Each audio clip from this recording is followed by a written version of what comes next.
бізде мындай ошибка бар да, ойлайды осы гендерлік осындай сұрақтармен тек қана әйелдер ғана айналысу керек деп. Сондай бізде бір конкретно ошибкамыз бар. Өйткені осындай тек қана зорлық зомбылық деген темалар тек қана әйелдер ғана көтеретін сияқты да. Осы содан кейін басқа күйеуімен келіспей қалып, иә, сондай бақырып шығады эмоциялық, либо незамужние девушки, либо разведенные, они мстят дегенде сұрақ пайда болады. Мен просто комментарийларды жиі оқимын да, содан кейін тиктокқа мысалы келген уақытта осындай сұрақтарды қойып жатқанда сондай комментарийлар жасады. Вот она просто несчастная и так далее. Ну, то есть такие стереотипные комментарии приходят. Вопрос, почему мужчины не понимают эти вопросы? Да, почему мужчины не понимают вопросы? Алматыда шеруге шығады ғой? Иә, жігіттер шығады. 90% қыздар, 10% жете ма? Сосын айтады, олар феминисткалар дейді. Ана Америкадан барлығынан көріп алған, содан кейін сейчас праваға шықса. Жаңағы бұл жерде ең бастысы адамның құқығы, кім болса да, қария ма, ер азамат па, кедей азаматтардың да құқықтары бұзылып жатады. Адам оның құқы. Ол ең бірінші тұрғыдан қаралатын дүние еді. Өйткені егер ананың құқы қорғалмаса, ол баланың құқы тапталды деген сөз. Ол Құранда да жазылған, барлық жерде жазылған дүние еді. Оны енді әйел мен ерлі-зайыптыға бөлуге болмайды. Әрине, әйелдердің арасында ішкілікке салынғандар көп болмаса да бірең сараң бар. Мында бізде мысалы болды ғой, еркектер айтып жатты, ана телевидениеда ма бір жерде көрсетті ғой, мені әйелім мені ұрып соғады деп.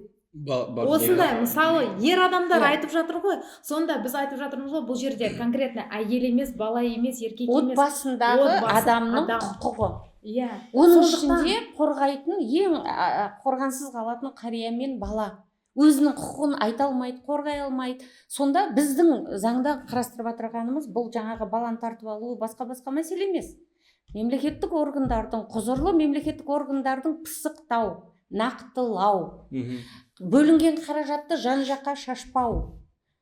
Ауылға дейін, мысалы қандай да бір көмек беріліп жатқан болса, ауылдың тұрғындарына дейін, анау шалғайдағы последний, ең соңғы үйге жету. Бұл жерде ешқандай баланың құқығын тарту, ЛГБТ, басқа деген әңгіме жоқ. Соны неге түсінбейді? Мысалы, қазір біз енді қанша талқылап тастадық.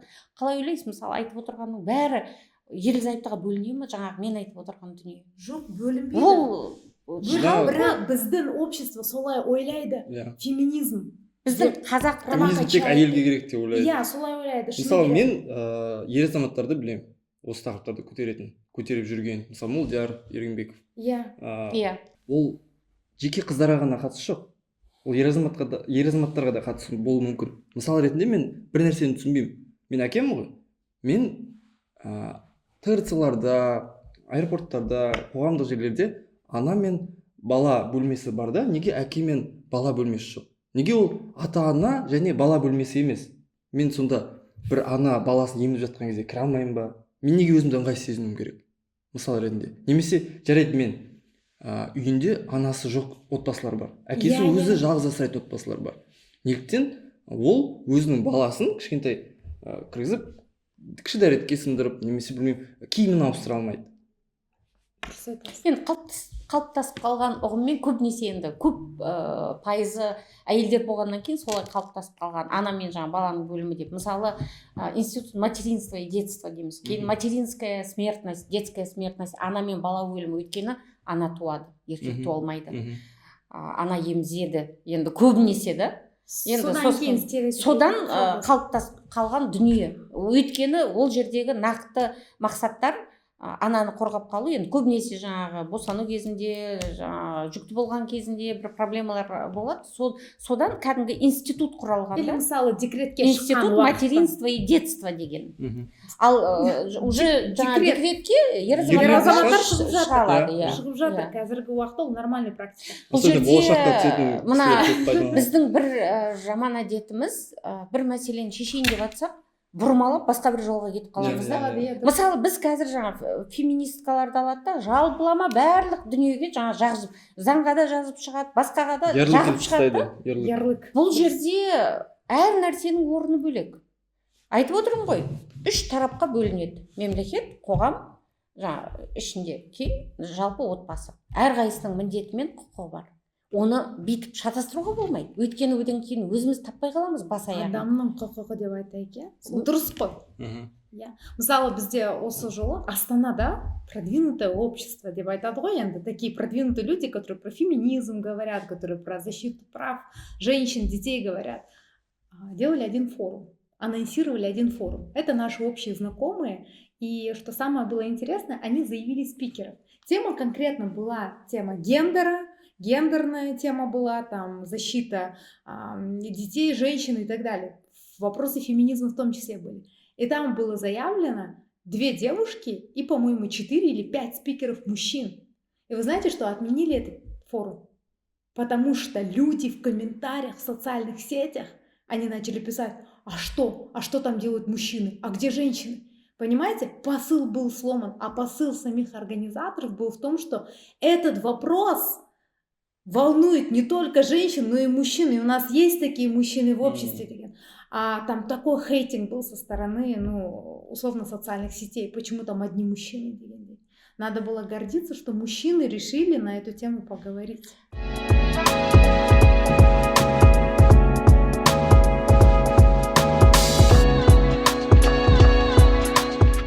Қазір қанша жасөспірімдер вейпі бар ма, жаңағы енді қай мультфильмді ашсаң, соның ішінде XBET, Олимп деген өрлеп жүре, барлық жерде. Көзіңді ашып, бір нені точканы бассаң, сол жерде аэропортқа барсаң XBET.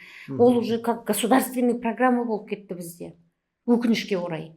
Ал енді оның артында қаншама тағдыр сынып жатыр да. Қаншама отбасы. Бір жағынан біз жаңағы жалауымызды көтеріп, жаңағы ажырасуды азайтамыз, суицидті азайтамыз, өз-өзіне қол жұмсаушылықты деп күресіп жатырмыз. Бір жағынан соның болу себептерін қолдап отырғандай боламыз да. Мысалы, мен соны түсінбеймін. Қайта сонымен соған жәрдем беретін, жаңағы қиын жағдайда болған отбасына жәрдем беру керек дегенде біз көбінесе жаңағы корзинамен продукт апарып беру, АСП-сын апарып беру, осымен шектелеміз да. Әрине, ол керемет өкіметтің беріп жатқанынан. Бірақ ол жерде жаңағы коррупциямыз да бар, жетпейтін. Мысалы, өкіметтен расында да бөлініп жатқан не? Бізде ақпарат жетпейді ауылдарға, ауылдың тұрғындарына. Бірінші. Екінші, бізде құқықтық санасын адамның ояту үшін оған көбірек осындай нелерді беру керек. Міне осындай орталықтар бар. Оны бар деп айту үшін оны көбейту керек. Ол көбею үшін жергілікті атқару органдары оған қаражат бөлу керек. Оны бірізгілендіру керек та, системный ету керек. Сол үшін осындай мәселелер шешілмегенше біз статистиканы туралаймыз. Бізде міне 0,5%-ке кемейді, 0,2%-ке жоғарылады, бірақ оның себебі басқада. Міне 60%-ын зорлық-зомбылықтың әйелдер өздері алып кетті. Сөйтеміз да, сомен қанағаттанып отыра береміз. Енді әйелдер алып кетті, шағымын жәбірленуші, не істейміз? Біз енді оның жеке отбасына араласуға ешқандай моралдық құқығымыз жоқ, құқығымыз жоқ дейміз. Ал енді ол жерде отбасы, сонда біз күтіп отырғандай боламыз да, сол отбасында бір өлім болсын алдын. Сосын біз келеміз, прокурор да келеді, полиция да келеді, кейін медицина... Превенция жоқ дейсіз. Ал жаңағыда, алдын алу жұмыстарының нақты егер көзін тауып істейтін болса, осы кадрмен, осы қаражатпен бүгін көп нәрсенің алдын алуға болады. Бірақ өкінішке орай соны мына сіздердей журналистер, бұқаралық ақпарат құралдары шақырған кезде кейде мынау ашық алаң тағы да көп қазір кейінгі кезде өте көп талқыланып жатыр.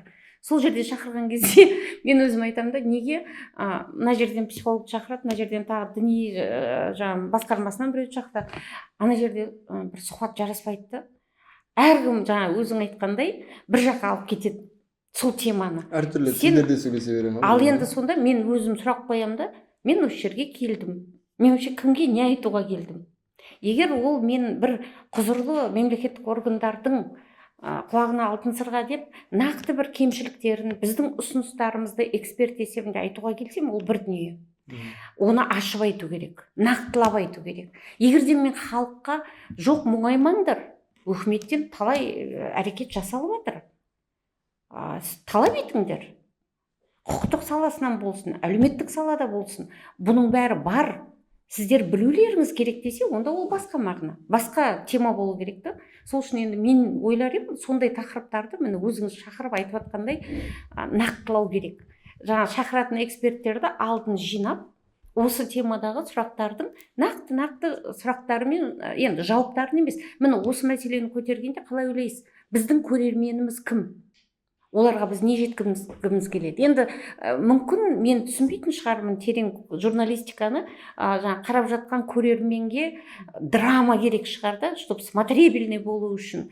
Мынау асылып қалыпты, мынау құлап кетіпті, мынау зорлап қойыпты 6 жасар баланы деген кезде вау деп жаңа бәрі әлеуметтік желіде как шоу да. А мен журналистика, мен нені кішкене басқаша көретін шығармын енді. Эксперт есебінде маған нақты бір іс болып, осыны көретін адам өзіне бір пайдалы дүние алса, сол шешілсе. Мен мына мәселені түсінбеймін да. Сіз енді жұмыс тобындасыз, көп жерлерде осы құқық бұзушылықтарға байланысты қоғамда резонанс бар.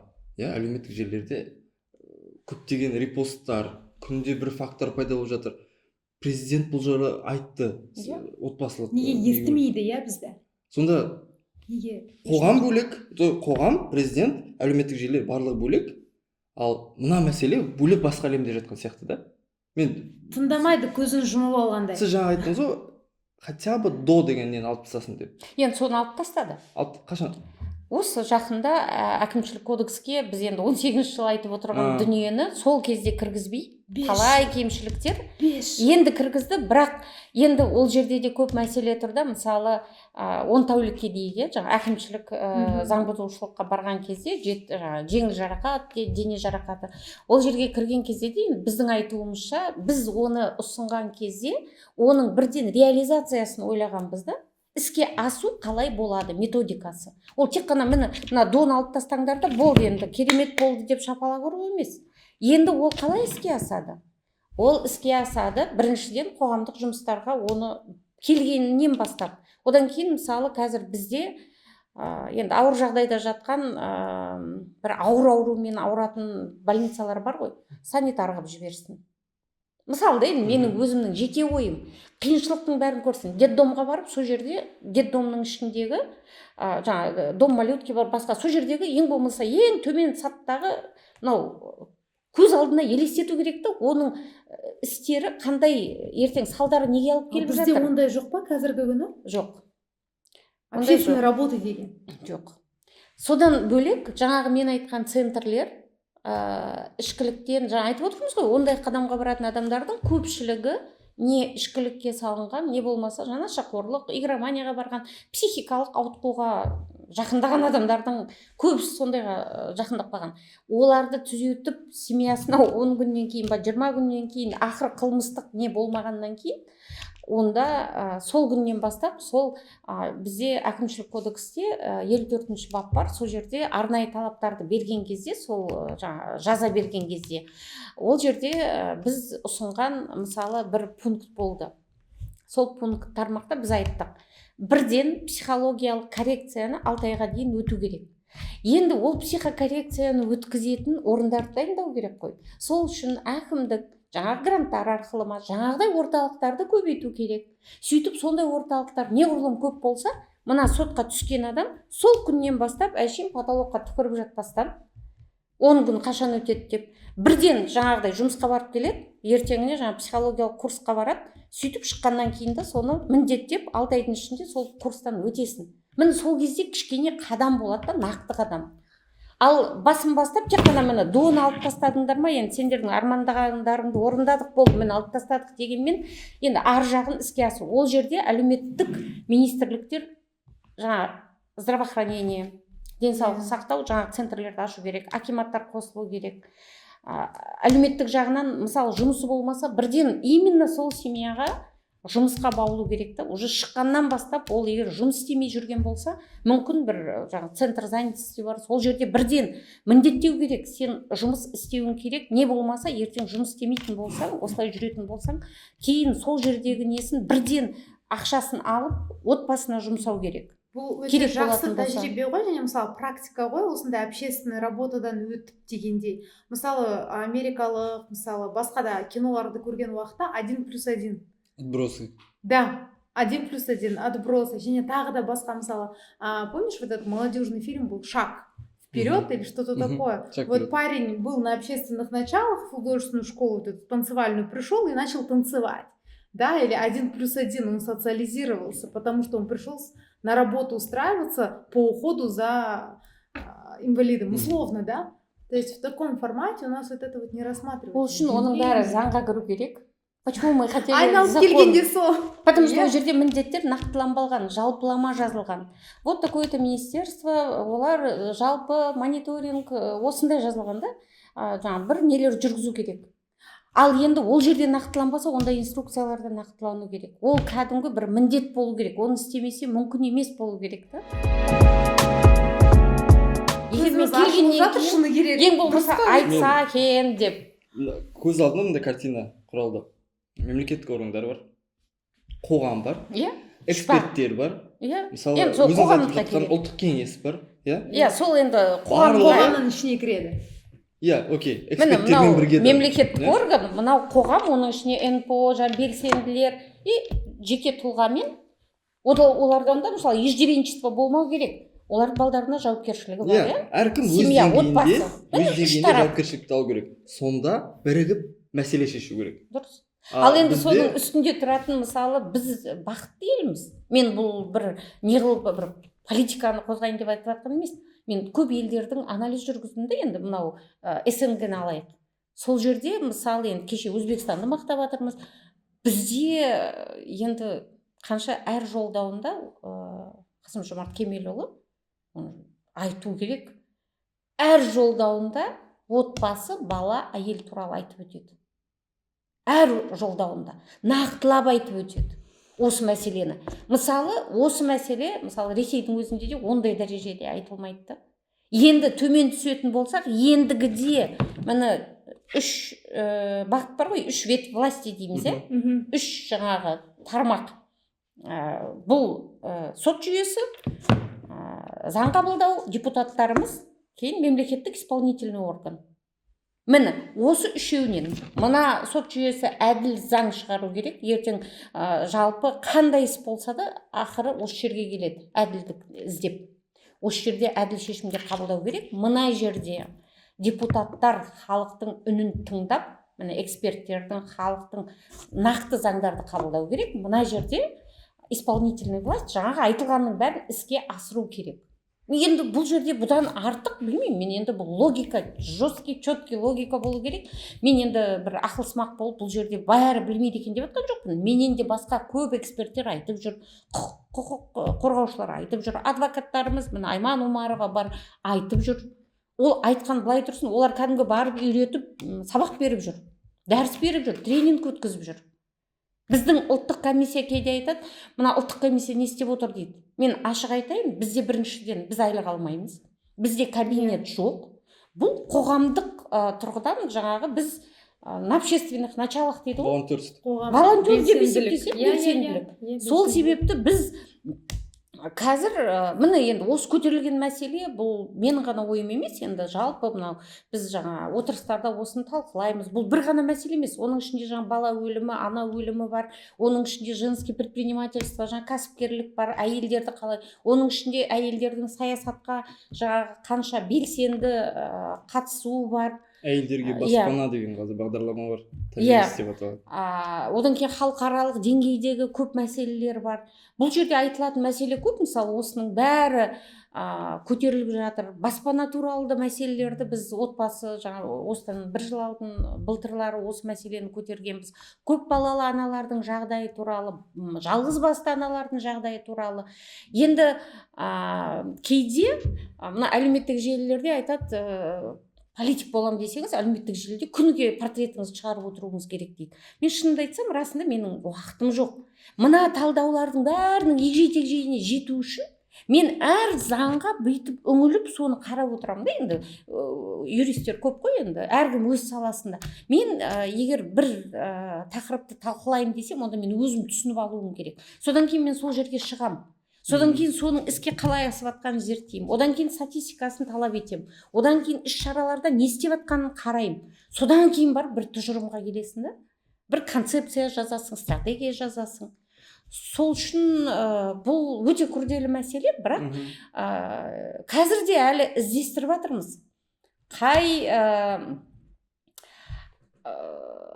Кімге барып, кімге қандай инструмент, методологияларды берсек, әкімдермен қалай кездесеміз, жергілікті отбасылық комиссиялар не жұмыс атқару керек, полиция органдарымен қалай ақылдассақ, қай нәрсені ең болмаса қадам болса да осы іске асу жолдарын ізденудеміз. Шынымен жүйенің қалай жұмыс жасау керектігін механизмін жақсылап шайнап беріп тұрып түсініп жатырмыз. Шыны керек. Оны енді күнде естіп жатырмыз ғой. Жаңағы өзіңіз айта кеткен антиваксерлер, айтпақшылар қайда кетті? Әлі бар. Олар сепаратизм. Телеграм каналында кәдімгі сепаратизмом занимаются, ты шо? Да? Петропавл, солар ғой? То есть, в принципе, барлығының задачасы бір. Барлығының болғанда сол сепаратистердің. Жалпы мінекей осы сепаратистер деп айтамыз ғой, енді интернетте солай атылып кетті, ары қарай кеттік сол моментпен. Бұларды жалпы конкретно осы кейсті алсақ, бұл адамдар өздері бір сектанттар дегенде осында бір YouTube каналдан осындай жаңалық көргенмін, разбор жасаған ғой конкретно осылар туралы. Бұл сектанттар екен, осындай секталар әрбір мемлекетте бар екен, Ресейде де бар екен, бізде де бар, және тағы да басқа осы СНГ мемлекеттерінде бар екен. Солар кішкентай топ болып өздері осылай жүреді екен. Олардың жалпы идеологиясы, сенімдер солай екен. Содан кейін мен Петропавловскдағы бір достарыммен сөйлестім, сол органдарда жұмыс істейтін. Олар айтады, біз барған уақытта, сондай облыстымен барған уақытта бүйтіп айтады, біреудің үйіне келгенде онда там тым черно-белый телевизор стоит.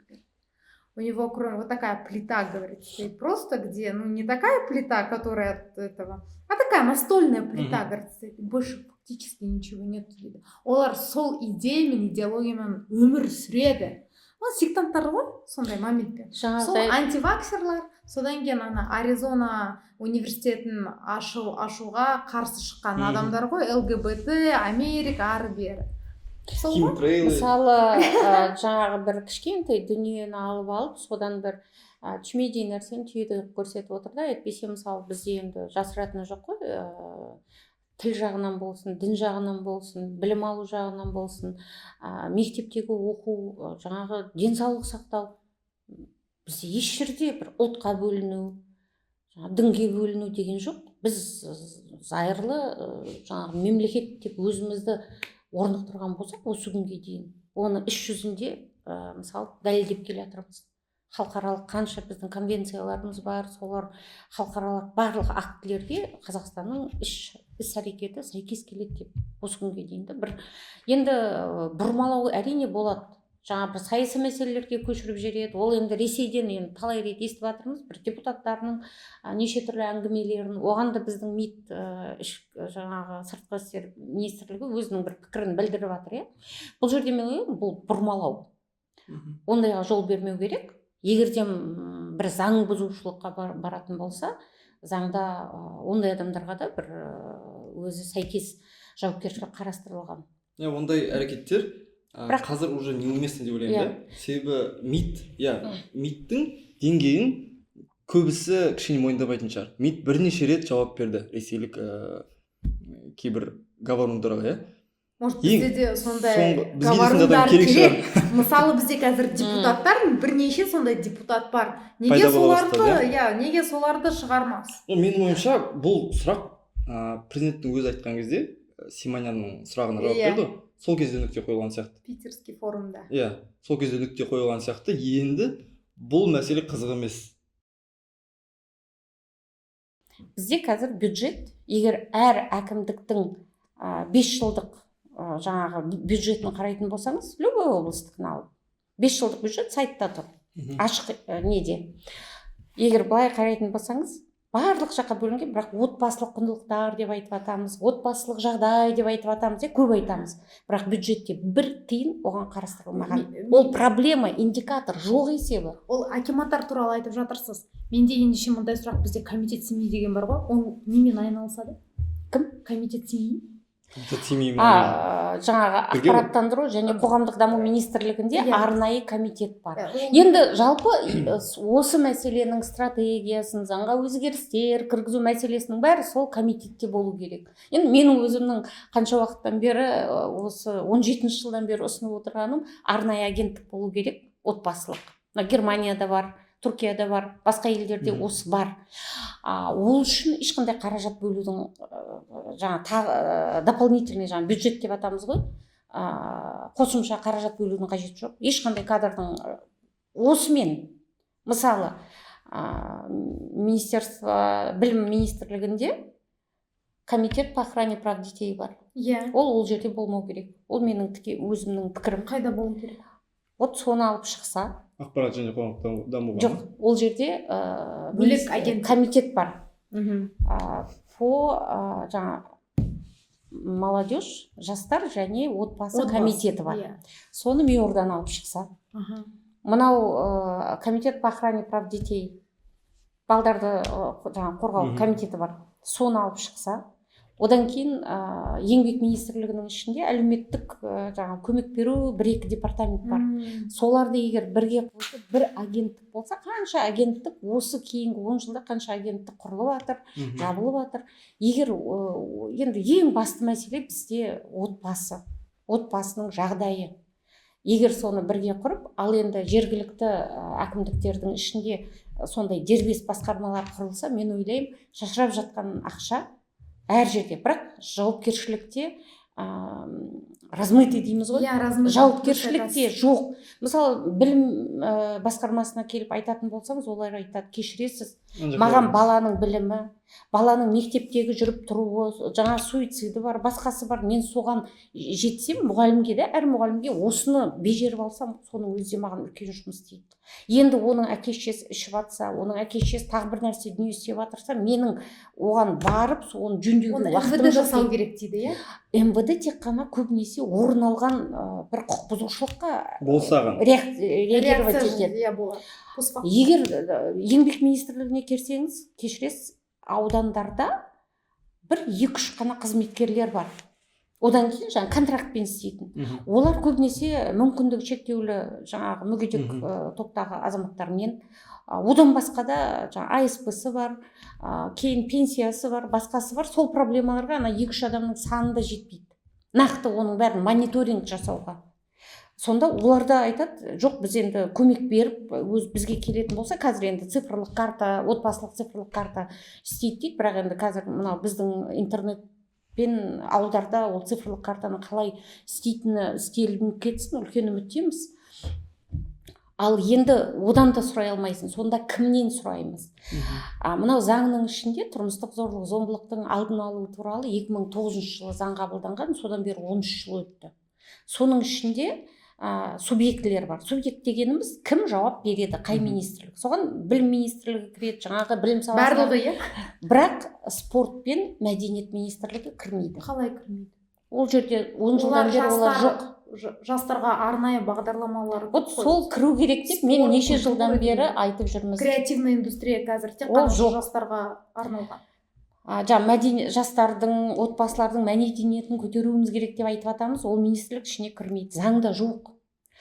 Әділет министрлігі болғанда жергілікті олардың органдары. Олар халықтың құқықтық несін көтеру керек, санасын. Ол министрлік сол жұмысты әрбір жергілікті облыста үйлестіру керек. Ол министрлік жоқ. Ол ма? Мынау еңбек және әлеуметтік көмек беру министрлігін 14 жылы алып тастаған, ол министрлікте жоқ. Сонда заңға қарсы шығып жатқан біздің юристтер, белсенділер. Осыны керемет профессионалды түрде юрист болсаңыздар, неге көрмейсіздер, неге осыны айтпайсыздар? Айналып келіп, неге ЛГБТ балдарыңды алып қояды деген мәселені бұрмалап сөйлейсіздер. заңды түсінетін болсаңыздар, заңның ішіне егжей тегжейіне дейін жететін болсаңыздар, неге осының бәрін көтермейсіздер? Кімнен сұраймыз сонда жауапкершілікті? Жауапкершілікке байланысты мен бір нәрсені түсінбеймін да. Былай қарасаңыз, қатты қиын нәрсе емес. Қалайша қанша жыл өтті, бағана айтып жатсыз, талқылаулар болып жатыр, заң жобасына өзгеріс енгізеді деп жүргенімізге қанша жыл болды. Қашан отбасылық зорлық, зомбылық, соның ішіндегі өз әйелдерін ұрып соғатын, өлімге апаратын, көп жағдайда енді оқып жатырмыз ғой. Қашан қылмыстық кодексқа кіреді? Қашан уголовкаға өтеді? Енді неге өтпейді деген сұрақ. Осы жақын арада біздің құзырлы осы профилактикаға жауап беретін полиция органдары ішкі істер министрлігімен инициативасымен, қолдауымен, ұсынысымен заңға өзгерістер, әкімшілік кодекске көбінесе өзгерістер кіргізілді. Бірақ ол жерде жаңағы қорғаушылардың, мынау қоғам белсенділерінің айтып отырған жеңіл дәрежедегі дене жарақатын алған кезде, ұрып соққан кезде сол мәселелер сол әкімшілік кодекспен бүгін әкімшілік кодекске тіркелген. Ал олар неге қылмыстық кодекске 17 жылы ауысқан, сол неге қайтып бармайды деген мәселені көтеріп отыр. Енді ол кірмеді. Тек кірген өзгерістер, ол жаңағы біз осыдан 2 жыл алдын жоғары соттың алдында, сот органдарының алдында бір мәселені қойғанбыз. Осы мәселені көтерген кезде түсініңіздер, 60% қазір өзінің арыз шағымдарын не үшін қайтарып алады? Өйткені олардың сенімдері жоқ. Бір-екі адам, мысалы, ауылдарда келіп полиция органдарына жүгінеді. Өйткені біреуінің беті кесіледі, біреуінің құлағы жұлынады, біреуінің миы шайқалады. Психологиялық, экономикалық қорғау, зорлау деген ол былай тұрсын. Физикалық, кәдімгі дене жарақатын алатын зорлықтарда 2 тәулікке жабылатын еді, 3 тәулікке. Сонда жалпылама статистика жүретін еді. Мен жалпы статистикаға өзім қаншалықты мүмкін полиция органдары қарсы болса да мен өзім сенбеймін. Өйткені латентный дейміз ғой, жасырынды айтпайды деп. Айтады қазір адамдар. Айтпайды емес, керек болатын болса әлеуметтік желілерге де шығып жатыр. 15 суткадан кейін. Бірақ олар сенбейді. 15 емес. Міне осы бүгінге дейін 2-3. Сол үшін біз жоғары соттың алдында өтініш қылдық. Бізге біртіндеп санап отырып, біз неңізге алып осы обоснованияны беру үшін, заңға өзгеріс кіргізу үшін оны да кіргізбей отыр еді. Біз до деген приставканы алып тастаңыздар. Мысалы, 73 әкімшілік кодекстің 73, 73.1, 73.2 баптарында 73-ші бап ол жаңағы ойраны шығарып, төбелес қылып, үйде бір мазасын алып жатса, 73-ші баппен жауапкершілікке тартылады. 73.1 прим 1.1-де ол егер жеңіл дене жарақатын келтірсе. Ал 73 прим 2 ол зорлау. Зорлау болғанда ұрып соғу, побои дейміз ғой. Анау 73.1 легкий вред болса, 73.2 ол побои. Солдың ішінде, мысалы, сол дене жарақатын алып отырғанның өзінде де не ескерту берілетін еді. Не болмаса 2-3 тәулікке жабады, 2-3 тәуліктен кейін шығып, енді андай жерде жатқаннан кейін сен мені осындай жерге сен кімсің деген мәселемен. Бұл жерде әйел мен ерлі-зайыптыларды айырылыстырып жіберу емес. Біріншіден, ол сол жаңағы сенім жоқ. Ертең мен оны жазғанда не болады? Одан кейін сотқа дейін жеткізген, егер адам азаматша болсын, азамат болсын, бала болсын, қария болсын, келген күнде де сотта медиация бар. Енді менің естуімше, жаңағы кейбір төрағалардың ауызша айтқанында, біз енді 50%-ға дейін соттарды нагрузка қылмас үшін медиацияға баруымыз керек. Біз екі қолымызды көтеріп, отбасының айырылмауына әрине жұбатып, әке-шеше ақылын айтып, кешірімді болып, басқа. Бірақ егердем жылдап, 4-5 жылдап игроман болса, ол ішіп жатса, ана балдары зардап шегіп, 5-6 бала көшеде жүрсе, пәтер тұратын жерін білмей, әйелдің нервісі былай тұрсын, психикалық жағдайы дұрыс болмаса, сол семьяны жабыстыра берудің қажеті бар ма? айтып отырмын ғой, көбінесе сендер жаңағы Европаға еліктеп, неше түрлі заңдарға кіргізіп, хотите разводить семьи, бізде ондай болмау керек дейді. Әрине, мысалы бәріміз бала асырап отырмыз. Бір ана балдарым айырылысып кетсе екен демейді, барынша ақылында айтады, тоқтауында айтады. Жаңа қазақ бір сөзге тоқтаған деп бәрін айтады. Бірақ егерден сол ушығып жатса, ертең сол өлімге алып келсе, одан кім ұтады? Мысалы түрмеде, енді бұл алдыңғы жылғы есептер, осы Астанада естеріңізде болса 18-20 жылдар ма 2 рет осындай өлім болды. Әйелін жағып жіберген. Біреуін гараждың ішінде, біреуін поляға апарып жағып жіберген. Сонда күйеу 15 жылға сотталды дейге. 15 жылға сотталған күйеу жылына 1 миллионға жуық қаражат кетеді оның содержаниясына. Ана 6 бала қалды. 6 баланы асырауға мемлекет өзіне жауапкершілік алады. Қандай? Оған пәтер беру керек тегін. Оған жаңағы пособие беру керек, по потере кормильца. Оған жаңағы одан бөлек жаңағы енді неше түрлі 18-ге келгенше қанша мемлекеттің. Ал егер ата-анасы тәп-тәуір, ең болмаса анасы болғанда еді, онда осының бәрін ертең біріншіден сол кезде енді 36 жастағы ана көз жұмды. Ол ертең налог та төлейтін еді, балдарына махаббатын да беретін еді. Енді біз қазір мынау пособие бәрін теңгемен, қаржымен есептейміз. Ал енді ана балдардың ішкі дүниесін, көз жасын, ертеңгі олардың болашағын қандай эквивалентпен өлшеуге болады деп ойлайсыз да? Мысалы сондай статистикаға келген кезде ол әшейін цифра да, мысалы 226 0,5%-ға азайды, 0,5%-ға көбейді.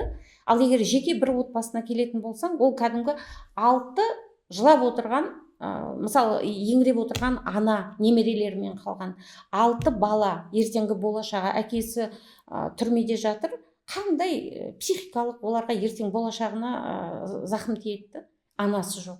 3 жасар, 6 жасар, 10 жасар баланың анасынан айырылғаны көз алдында жаңағы картина тұрады.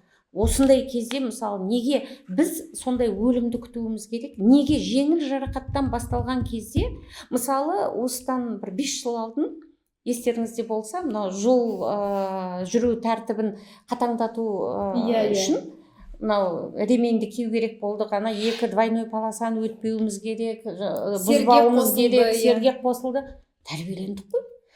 Сонда айтады, мынау біз егерден қатаңдататын болсақ, ана қылмыстық кодексте штраф бар отбасының қалтасына. Ал кешіресіз, қылмыстық кодексте пәленбай не бар, бап бар. Соның бәрінде жауапкершілікке тартылғанда олардың балдары жоқ па?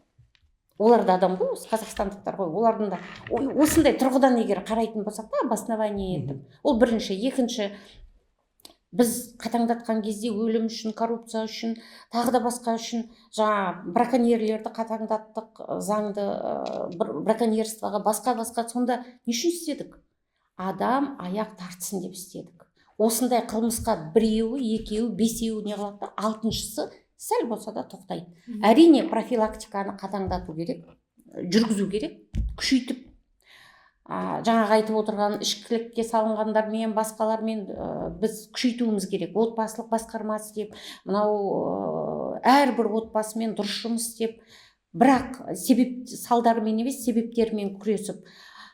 Ал сонымен қатар, егер сондай фактілер орын алған жағдайда, егерден заң қатаңдататын болса, біздің енді құқық қорғаушылардың пікіріміз осы күнге дейін айтып келатқан, не үшін қатаңдату керек, не үшін қылмыстық кодекске бару керек? Өйткені кішкене болса да мәдениеті, ең болмаса осындай тоқтау арқылы, жаңағы жол жүру ережесіндей, ең болмаса 5 жыл солай болып тұрса, мүмкін кішкене болса да сана сезіміне барып ажырас, білмеймін, айырылып кет, бір күнге ма, 1 жылға ма, мәңгі ма, бірақ сен қол көтерме, кішкене мәдениетті түзету. Әрине, рухани жағдайды, жаңағы тәлім тәрбиені бәрін күшейте отырып, бұл да бір өзінің септігін тигізеді. Ондай болатын болса, онда біз коррупцияға деген неге күшейттік?